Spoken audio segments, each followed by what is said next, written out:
Welcome to the first in a series of self-esteem for success. Let me start by telling you a little bit about why I think self-esteem is important, and then we'll define it. Incidentally, I've been asked whether it's true that I've written over 50 books. I said, yes. Well, where did you find time to write 50 books? And I said, well, I've never written 50 books. I've written one book in 50 different ways, because everything that I've written is related to self-esteem, and some people will say I'm obsessed with the topic of self-esteem, and that's a legitimate criticism. But I think I have a right to that position, because self-esteem for success and self-esteem for happiness, self-esteem is probably the single most important factor in our lives. And the reason for that is this. When we see something, we assume that it is there. We don't feel that we are hallucinating. Now, if I have a vision, a perspective of something, so that is its reality.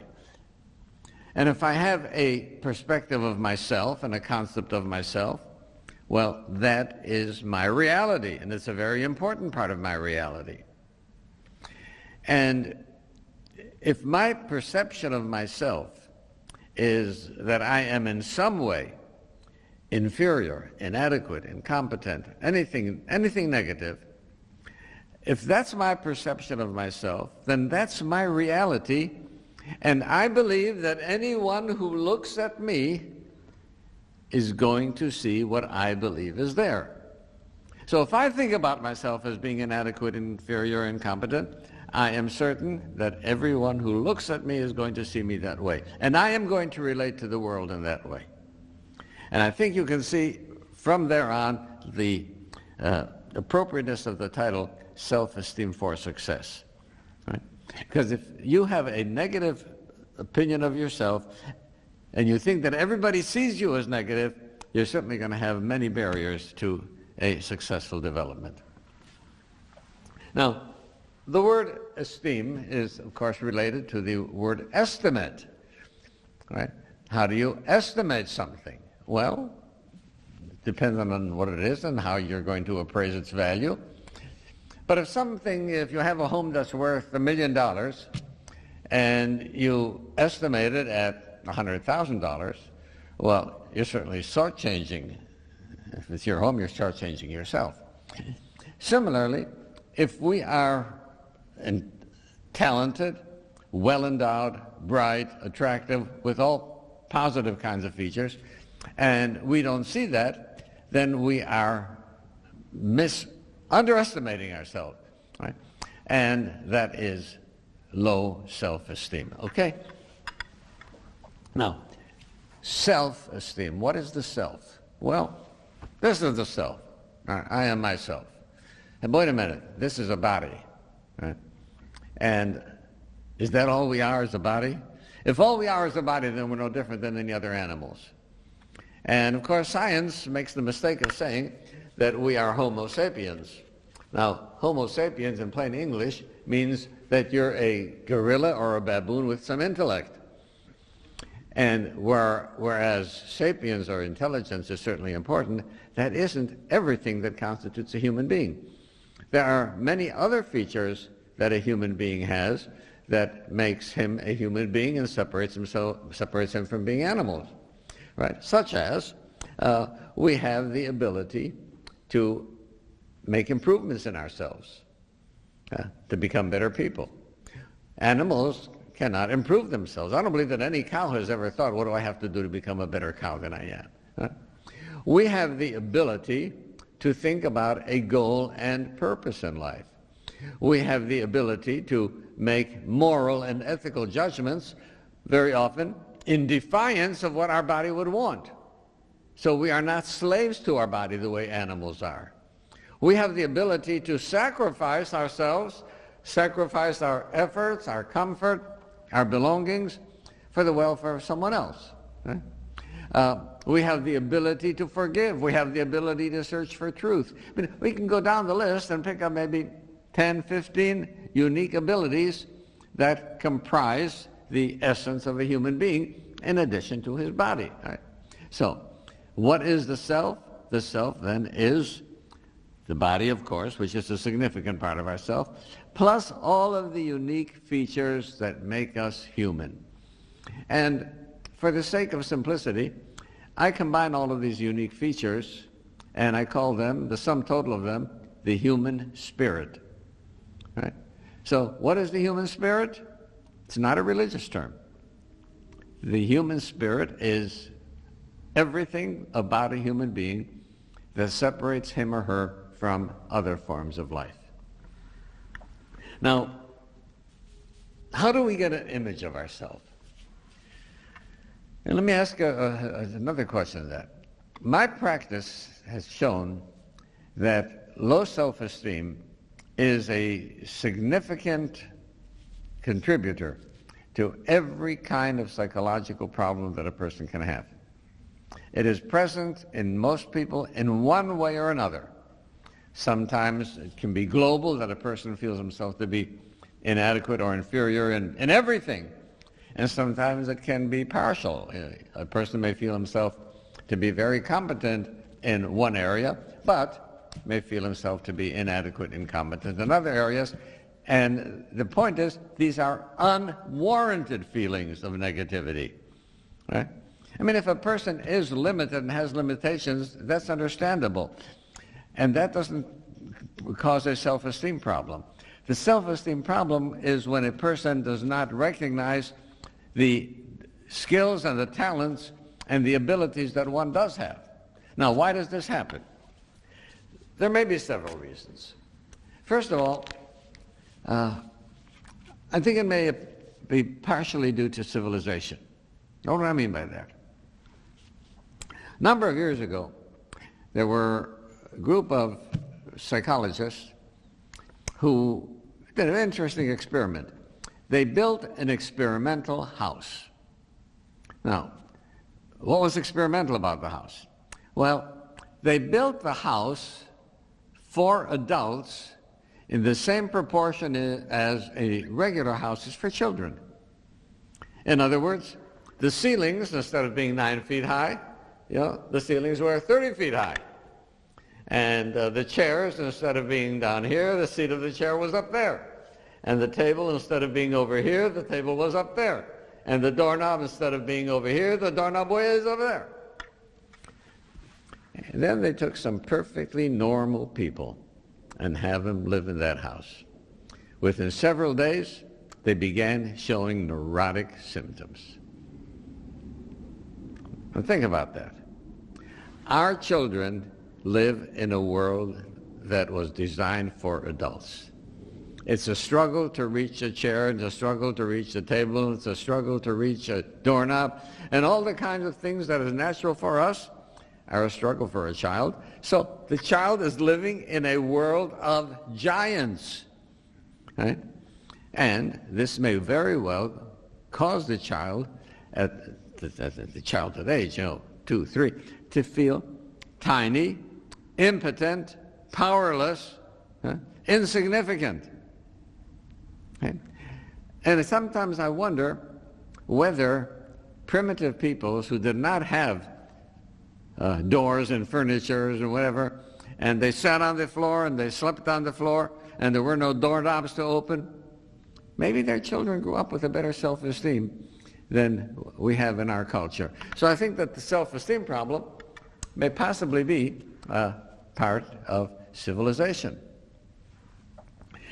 There are other causes that can contribute for self-esteem. Very obviously, if someone has parents who do not give a child adequate love, parents who are neglectful, parents who are abusive, which is even worse, parents who thoughtlessly will say to a child, "You're stupid," or "You're clumsy," or insulting terms, obviously that can seriously contribute to a person developing a low self-esteem.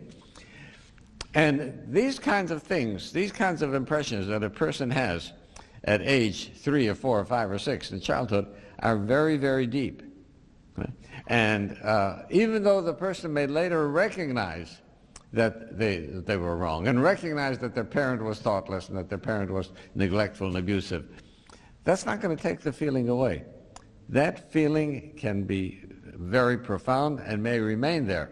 And we'll come back to that a little bit later as to why that feeling may be resurrected in different ways years later, and how important that is to understanding the role of self-esteem. However, I can't thoroughly blame inadequate parenting or circumstances that may not be the parent's fault. I mean, a child may have lost a parent. A father died or mother died. A child may have been raised in a foster home that was not a natural, loving home. I mean, there are many things that can happen to children. Right? And there's so many circumstances. I may be just rambling a little bit, but years ago, when the same family, when a family lived in the same house for 3 generations, there was stability and there was identity, and a person knew where he or she belonged, and they had neighbors and friends. Today's world is a mobile world. The average family may be displaced several times, moving from one place for another, because a person has to follow where her job is, right? And so the person has to be uprooted from here and go to another city, and the child is 6 years old, and the child loses all his friends and now becomes a new kid on the block and has to break into a new social culture. These kinds of things are traumatic for kids, and they did not happen in the same frequency many years ago. So cultural things do have a significant effect, and social things do have significant effect on how our self-esteem is. But as I was about to say before, I really can't hold all those things responsible for self-esteem. You see, one of the reasons that I am a champion of self-esteem is because I suffered so much from it. And it wasn't until I was 38 that I came to a realization that my self-perception is wrong, and that I am a much better person than I had ever given myself credit for. And so I had negative feelings about myself, and there's no way that I can blame this on my childhood or parenting. I had a wonderful childhood. Loving parents, they were doting. In fact, I had a nanny who the sun rose and set on me. So I was not deprived of love or care in childhood, and yet I developed a low self-esteem, and perhaps I'll have a chance to talk about that. So there are other factors. Now, it's interesting that in his later life, Freud made a proposition that in addition to the human being having a survival instinct, a desire for life, that there is also a death instinct, that within each individual there is a force that tries to destroy him. That's a tough thing to grasp. I mean, why would that happen? There really is no good reason for it in general philosophy. The Talmud does have a reason for that. The Talmud says that within each individual there is a Yetzer Hara, a evil instinct that wishes to destroy him. And that is perhaps what Freud was referring to. And that is an instinct that wants to crush him. And the way to crush a person is to tell him you're no good and you can't achieve anything, and convince one that one is inadequate. So it may well be that if Freud was right, that there is this thanatos concept, that is the internal destructive force, which does not have to be rational. No, instincts are not rational. And if Freud was right, that could help us explain why there are so many people who grew up in good circumstances and yet find themselves feeling very negative about themselves. There's this internal force that makes one feel negative. So there may be a variety of reasons for the problem of a person having low self-esteem. And I think we've defined the self as being a sum total of the body plus all of the unique features that make a human being that which he or she is. Now, I think it should be evident that if a person has a physical deficiency, that the body is not going to function well. For example, if a person is deficient in iron, so he has an iron deficiency syndrome, in which case he'll feel sluggish, he'll feel tired, feel depressed. And if he goes to the doctor, and the doctor does some blood tests and comes up with the finding, you're low in iron, so he's made a diagnosis, and in order to help the person feel better, he will prescribe iron. Now, if he does not prescribe iron, he can prescribe every vitamin on earth, and the person will not feel better because the deficient substance, the missing substance, is not being provided. So there are a number of deficiency diseases: iron deficiency, vitamin C deficiency, vitamin D deficiency, and in each case, the treatment is to provide the missing substance.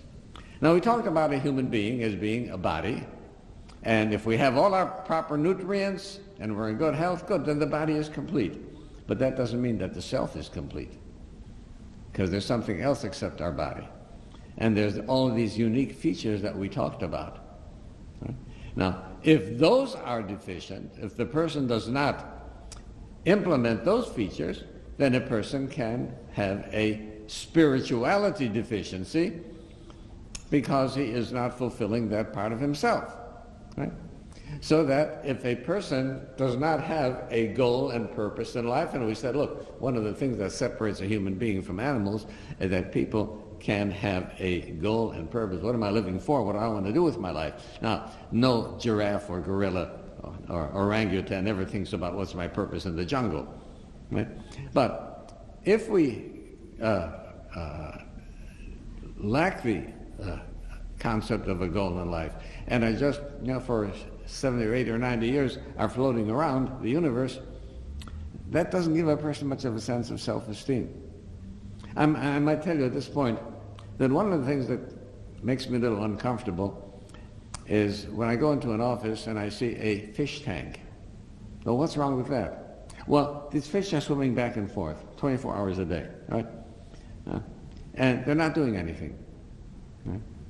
And I stand there and watch them, and then I wonder, is anybody up there watching me going back and forth here and there and here and there and here and there, and I'm not doing anything?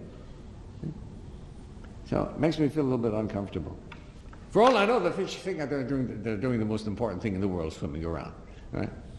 But I think that we have to think about what is my life for. Because if I don't have a purpose in life, that doesn't give me too good of a sense of self-worth. So if we don't fulfill that aspect of oneself, then we're deficient in self. We're deficient in self-esteem. Right? If I don't try to do something to better myself, whatever way I think is better, but if I don't do anything to better myself, I'm missing that aspect of humanity, and I'm missing an important part of myself. If I am totally selfish, what a strange term. What do you mean by selfish? Self-centered, I'm only interested in self-gratification. Strangely enough, that's a contradiction in terms. I am not being selfish.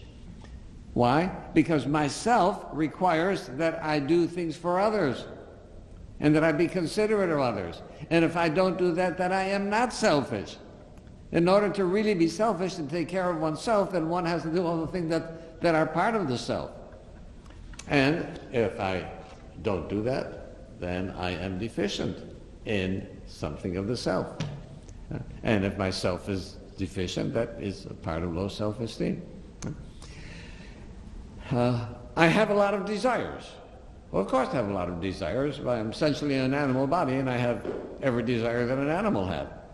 But if I don't do something to control those desires, and I just act out in an animalistic way, well, I can't feel too good about myself if I don't restrain myself and I just give free rein to everything that I do.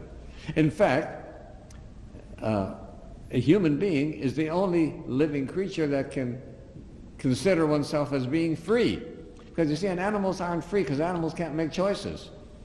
An animal must do what its body wants. If an animal is hungry, it must go look for food. There's no way that animal can get up in the morning and say, I'm going to fast today. Right? Now, I may be hungry, and for various reasons, I can decide I'm not going to eat. Whether it's for diet reasons or for fasting or whatever, I can control myself. But if a person doesn't have self-control and is driven by impulse or compulsions such as an addiction, well, that is a loss of self. And if you lose that part of self, you lose self-esteem. So what self-esteem depends on is a true awareness of oneself. What are the problems, what are the reasons that one may not have a true awareness of oneself? Well, it's obvious. If looking at myself is going to lead me to discover some defects in my personality, I don't want to do that. Right? So there's this denial defense that we have that I don't want to recognize certain faults in myself. Oh, I can easily recognize faults in other people, but I'm not quick to recognize faults in myself. And if I do find something that might be a fault in myself, I use my intelligence to rationalize it, right? And to justify it. And we are great at rationalizations, right? So, one of the things that stand in the way of self-esteem is the fact that we don't want to recognize our personality defects, and if we don't recognize them, we can't do anything about them to correct them. Right? Now, some people may say, well, I'm always that way, that's the way I am. It's not the way I am, that's the way you've chosen to be. And some people will say, well, you don't understand, my father, my mother, my upbringing. I said, well, maybe you are what your father and mother made you. But if you stay that way, it's your own damn fault. We do have the capacity to change ourselves. We don't have to be prisoners of our past. Now, I know that in psychotherapy there's a great deal of emphasis on the past. And if you go see a psychologist or psychiatrist, he's going to want to know your past history, and I don't deny that that's important. But I do think that we ought to get off of the track of blaming our parents for what we are, because the psychology of blame is that if I can find someone to blame, then I don't have to do anything about it. It's his fault, it's her fault. Right? And that's why I think there's a mistake in looking for blame. Another thing is, I can't do anything about the past. Why focus on it? I have a beautiful little cartoon with the comic character Ziggy, and Ziggy goes up to see his guru in the Himalayas, and the guru says to him, now because your future is determined by your past, you must be very careful about what you do in the past. Right? So, yeah, I recognize there's some importance about the past, but I think we should pay much more attention to what kind of things can I do to make myself into a better person, to get a better understanding of myself, a better feeling of myself, a more cheerful and positive feeling that's going to enable me to be successful, and to be successful in many ways. Now, self-esteem, knowing oneself, means that I have to recognize my defects so that I can be able to correct them. I have to recognize my talents. I have to recognize my abilities so that I can capitalize them and use them well. Now, you might say, well, obviously every person is going to want to know what his strengths and his abilities are. That's what makes the person feel good. Well, I wish it were as simple as all that. But there is a complication there. And the complication, I think, can be best understood with an example of a case that I had of a young woman who was 24 years old, and she was admitted to the hospital for detoxification from alcohol, although she at first denied that she drank that much. Well, the first day that she was in the hospital, she asked whether she might have psychological tests. I said, well, why do you want psychological tests? She says, I'm afraid I might have gotten brain damage from drinking. I said, look, my dear, don't worry about it. You don't have brain damage. Well, the next day, she came up to me and she said, could I have an electroencephalogram, a brainwave test? I said, what do you want an electroencephalogram for? Well, I'm afraid I might have had brain damage from drinking. I said, I thought I told you yesterday not to worry about it. You don't have brain damage. Well, the next day she came up to me whether she can have a CAT scan of the brain. So what do you want a CAT scan of the brain for? Well, I thought I might have brain damage from drinking. Well, I began to be curious as why is she so concerned about brain damage when it's obvious that she doesn't have it? So I sat down and talked with her a little bit, and then it became very evident. She's looking for a way out of responsibilities. And if she could get a diagnosis of brain damage, although it's a devastating diagnosis, she would now be able to tell her family, don't pressure me about getting sober. I don't have the ability to do it. Don't you understand? I'm brain damaged. Right? What, you want me to go to college? I can't learn anything. I'm ineducable. Don't you understand? I'm brain damaged. Right? You expect me to hold a responsible job? I can't hold a job. I'm brain damaged. So the diagnosis of brain damage, again, as devastating as it would have been a perfect out for her to lift the responsibilities that she wanted to avoid. Now that may sound like an extreme case, but in more subtle ways, it can happen to many people who could recognize, if they recognize the talents they have, they would feel an obligation to live up to them. And it's so much easier to ignore them and to just float along and be content. Now, contentment is a pleasant feeling, but it's not a feeling that is compatible with self-esteem. Well, why do I say that? Well, once in the supermarket, I saw on the shelf where they sell evaporated milk, that there was a can of milk that said, milk from contented cows. And I thought, why should I care whether cows are contented or not? Well, obviously, this producer wants to impress me that his product is superior to others. His milk is better than other milk. Why is his milk better than other milk?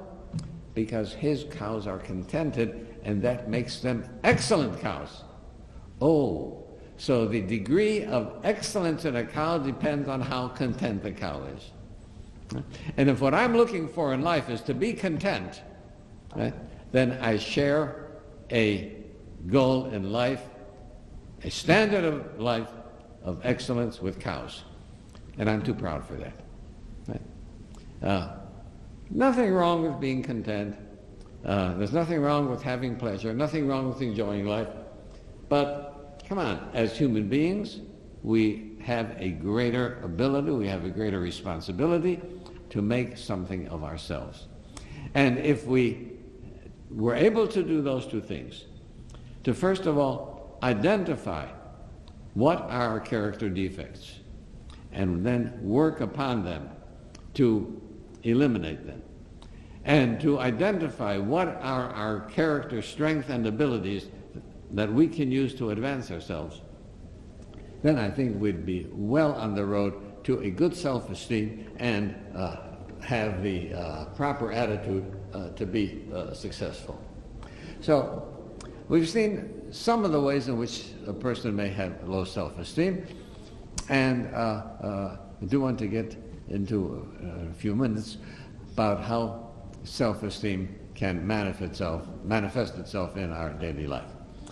But I did make a statement earlier that self-esteem may be global, meaning a person may have feelings of inadequacy in every way, or it may be partial or compartmentalized. So let me give you an example of that. I chose as my personal physician the doctor who I recognized was the best doctor in the hospital staff. He was a wonderful person and a very, very competent doctor. He would come to the hospital at 6:30 in the morning, and he had many patients who he took care of, and he would spend time and see all of his patients.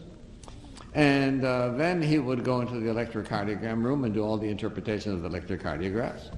And then he would go into the medical record room and do whatever he had to do in the medical record room. And then he would teach some student nurses. And then he would teach some medical students. And then somewhere around 1 o'clock, he would take off to his private office. And he would stay at his private office until about 6 o'clock, come back to the hospital, again, make the rounds, see his patients, etc., and hang around the hospital until around 11:30, 12 o'clock at night.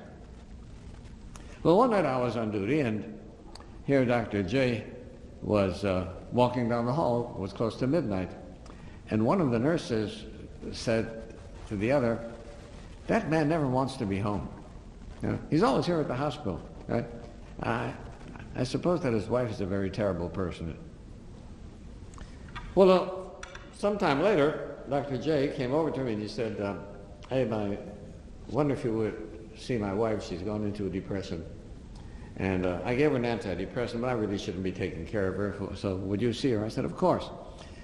Well, I was anticipating this terrible woman, you know, and the person who came in was the most gentle, lovely person that you can imagine.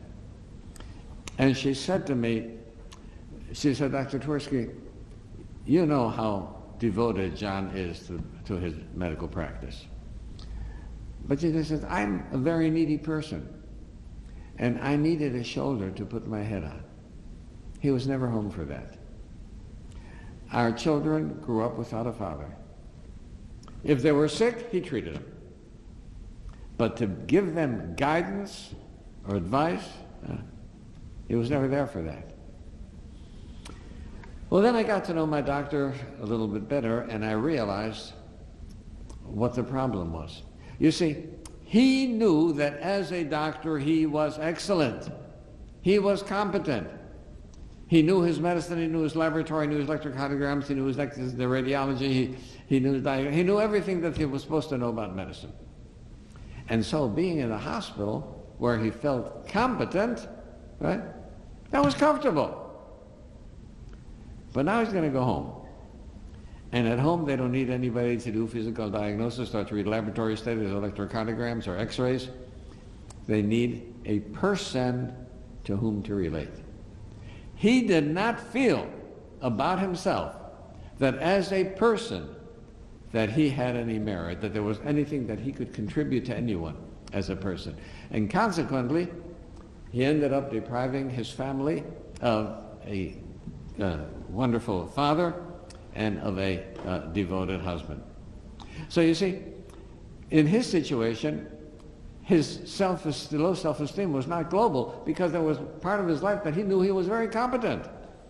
But it was just in other parts that he did not feel competent, and in those parts he avoided.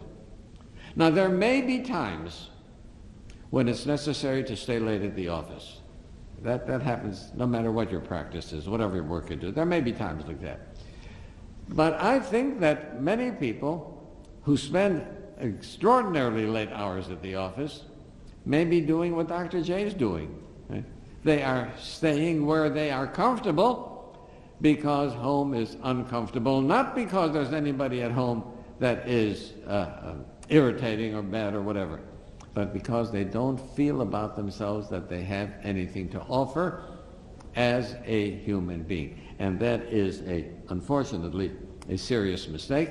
And you can easily see why that is going to interfere with a person's success. Right? A person who feels inadequate about himself is not going to make good human relations. Right? A person who has a low self-esteem may have a horrible fear of failure. Now, failure is unpleasant. Nobody likes failure, right? However, you don't succeed at everything that you do. And if you try and do something and you don't succeed at it, well, you swallow that and you take a look as, can I see what I learned from it? What was my mistake? And you go on to do something else. You do on the next thing. And as unpleasant as failures may be, they are not devastating. However, if your self-esteem is low and you already believe negativity about yourself, you can't handle a failure, because a failure is going to confirm the worst feelings you have about yourself and make you feel worse about yourself. So if you have low self-esteem, you're going to try to avoid failure at all possible costs. Now, how can you avoid failures? Well, there's two ways. The most simple way is don't try and do anything. Right? If you stay in bed until 4 o'clock every day, you can't make any mistakes. Right? You can't have any failures because you're not doing anything. But of course, that's the worst failure at all. Right? Because you're doing nothing with your life. So avoiding things is a way to protect yourself against failure, but it's a very destructive way. Certainly stands in the way of any success. You have to be able to accept adversity in order to succeed. J.C. Penney said, "The thing that made my success was adversity." And we'll get to that perhaps a little bit later, but we have to learn to overcome struggles. So one way that person with a low self-esteem is going to protect his fragile self-esteem is by not trying. Okay. There's another way, and that is be perfect, and then you can't fail. So you become a perfectionist. Now, there's one problem with that, and that is that no human being can be perfect. Yeah?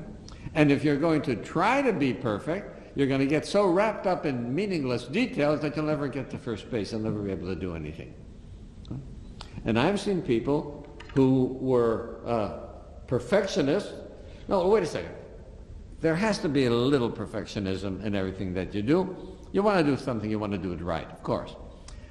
But there is a normal degree of attention and detail that you pay, that you deal with. Right?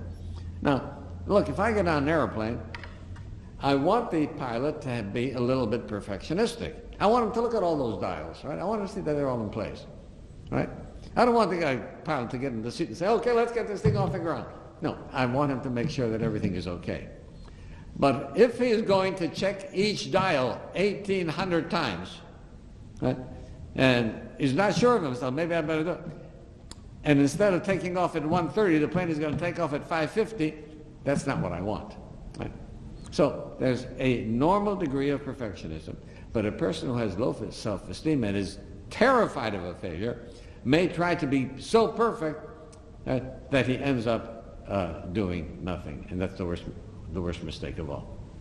So self-esteem for success, you can see why that's so. If you believe in yourself and you trust yourself, then you'll take reasonable measures to try and do things right, but you won't be terrified, you won't be anxious, because being terrified and anxious is going to stand in the way of a successful performance. Now, let me just mention quickly some manifestations of low self-esteem. We've already pointed out perfectionism, or the fear of trying anything. Right? There's other kinds of things, and I got to go back into my own history. Because of the way I felt about myself, I had thought about myself that people won't like me, that I'm not really a likable person, but I wanted everybody to like me. So what I did was I became a people pleaser. I try to do things for people, not because it's the good thing to be considerate for others. Now, that would have been a good motivation. I try to do things for people in order to buy their approval. Right? My life was dependent on other people approving of me. Right? And that can be a major drawback to success. Right? You can't please the whole world. Right? You've got to be truthful with yourself, know what it is that you want to do it as the best you can. Right? And you're not going to succeed all of the time, but you can't go through life expecting a universal approval. The other thing was, because I had this negative feeling about myself, I was exquisitely sensitive to criticism. Right? And if you looked at me the wrong way, I was devastated. So let me give you an example. I was asked to give several lectures to a group of therapists who were going for their continued certification in treatment of addiction. 110 therapists had signed up for the course at the University of South Carolina. I gave the course, and when you take courses for credit, at the end of the course, you have to fill out an evaluation form. Well, about a month later, I got a packet with 110 evaluation forms. 110 evaluations of my performance. And as I went through them, wow, my ego went right through the ceiling. You should see the wonderful things that people were saying about my lectures. 109 glowing evaluations. There was 110. There was one that was critical. And I was devastated. I went around depressed for 3 weeks. And it was only after 3 weeks that I recognized, wait a minute, 109 to 1 is not a bad score. Furthermore, 109 people weren't wrong. This one person probably happened to be in a very depressed mood that day and just saw everything in life as negative, and so he saw my performance as negative. But for 3 weeks, I was crushed by the fact that one person had been critical. Now you see, if you want success in life, keep your ears open for criticism. Right? And don't expect to get it from your friends because they might not want to tell you anything critical about yourself. So keep your ears open, especially from people you think don't like you, because they're likely to point out some of your shortcomings. And it's from those that we can learn. Okay? And it's from those that we can learn to become more efficient, better people, and it's criticism that will give us the key to success. So, you can see why self-esteem for success is such an appropriate term. Lack of self-esteem can be a barrier to success. Now let me point out something else about growth, personal growth. Right along the line of criticism, that you may have to expect some discomfort in growing and in becoming better. And so I'll tell you my story about lobsters. Right? Came across an article in a magazine that said, well, how can lobsters grow? After all, a lobster is a soft animal that lives inside a hard, unyielding shell. And the shell is not going to expand. Well, if the shell is not going to expand, how can the lobster grow? And the article went on to say that when the lobster feels very crushed because it has grown and now the cell has become very oppressive, right? And the lobster feels very uncomfortable. So it hides under an underwater rock formation to protect itself from predatory fish. And it sheds its shell and it grows a new, spacious one. Well, as it continues growing, this new shell now becomes oppressive. Back under the rocks, sheds the shell, grows a new shell. And it repeats the process a number of times until it reaches its maximum growth. Now, what it is important to realize is that the stimulus for the lobster to be able to continue to grow is it feels discomfort. And if lobster had access to a physician, right, lobsters would never grow. They would die being an inch and a half big. Because the moment the lobster felt in any way uncomfortable, he'd go to the doctor and say, hey, doctor, I don't feel good. I don't. And the doctor would say, well, here's a Valium, here's a Percocet, and take something to eliminate that feeling. The lobster would never go under the rock, never shed the shell, never grow, right? And it would die being an inch and a half big. So you see, we can't avoid painful experiences in growth. And our grandmothers were not wrong when they said that we have growing pains. Right?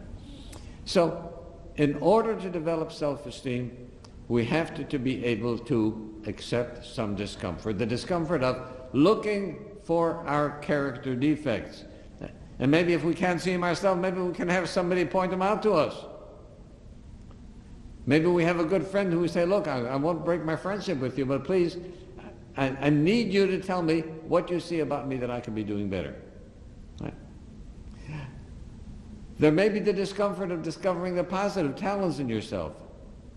Why is that discomfort? Because that means that we have to do something with ourselves. We might not want to do something with ourselves. We might rather want to coast along and be content like cows. Right? So, there's the discomfort in feeling I have to do more about myself because I've got the abilities. And this is the discomfort of growth. And I think that nature has taught us that when it tells us about lobsters. That in order to grow, your stimulus is going to be, you're going to feel uncomfortable. Right? And when you feel uncomfortable, don't immediately look for some pill to make you feel better. Yes, there are times when medication is necessary. But so many times in life, the situations that we find ourselves in may be difficult, right? But they may be signs, nature's signs of telling us it's time to advance beyond where you are. Learn more, do more, make yourself into a better person, make yourself into a more efficient person. Take the necessary, reasonable risks necessary to try new things in life. These are the kinds of things that are a key to success. So, self-esteem and success. Self-esteem for success. You can see why the two go together.